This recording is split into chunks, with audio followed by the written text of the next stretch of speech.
Hey there, my creative friend. Did you know the second that you receive money in exchange for a product or service, or even something that's part of your side hustle, you're considered a sole proprietor? In this video, I'm going to make sure you understand what that means for you and show you how to legally secure the business name that you desire. So let's dive in. So the moment that you accept money in exchange for a product or service that you provide, even if it's a side hustle and you have a full-time job, you're receiving earned income. So you've just turned yourself into a sole proprietor. By default, the name of your sole proprietorship is your name. And the number that you would use on any tax forms like a W-9, I-9, Schedule C would be your social security number. But what if you want to call your business something else? Or what if you don't want your social security number floating around? As a sole proprietor, you can go to your state and you can file what's called a DBA, means doing business as. So, for example, you would be Jane Smith doing business as ABC Photography.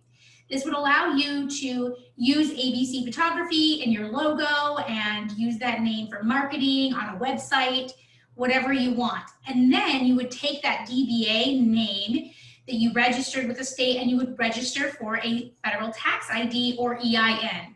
If you're interested in more information on a federal tax ID or EIN, there is a link below this video that goes into more detail in another video.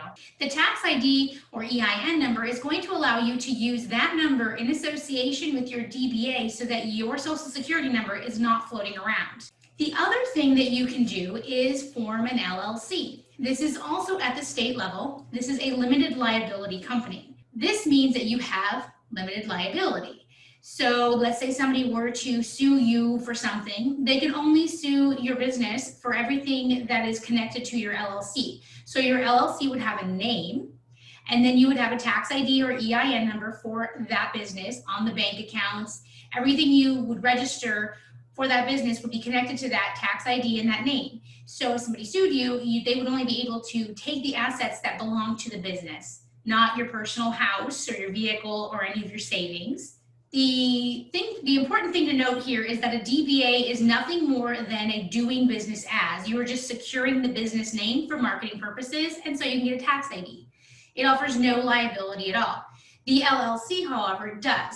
Both a DBA and the LLC are at the state level. That's where you will register for these. The other part is you can form an LLC. Let's say you wanted to be LLC to be like Jane Smith Enterprises. You could have several different DBAs underneath that LLC. So you could have ABC Photography, and then maybe you have XYZ photo editing or something. So you could have different ways to market the same LLC. However, you would have one tax ID for all of these underneath that, and they could umbrella up. If you're interested in learning more about business structure and how all these things work, you should definitely check out my business structure bootcamp, which is also linked below this video.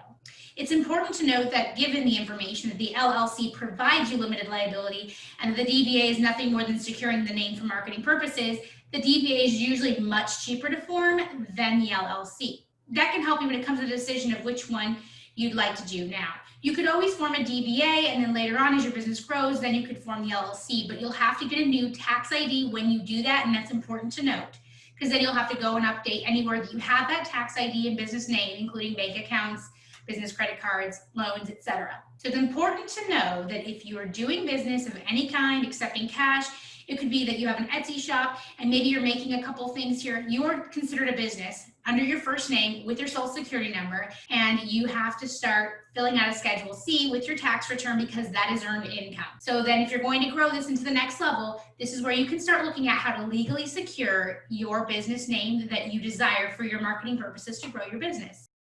I hope that shed some light on this topic for you. If you're interested in learning more about these types of topics, I'd love for you to join my free Facebook community. You'll find the link down below in the description for this video. I hope to see you there. Don't forget to subscribe.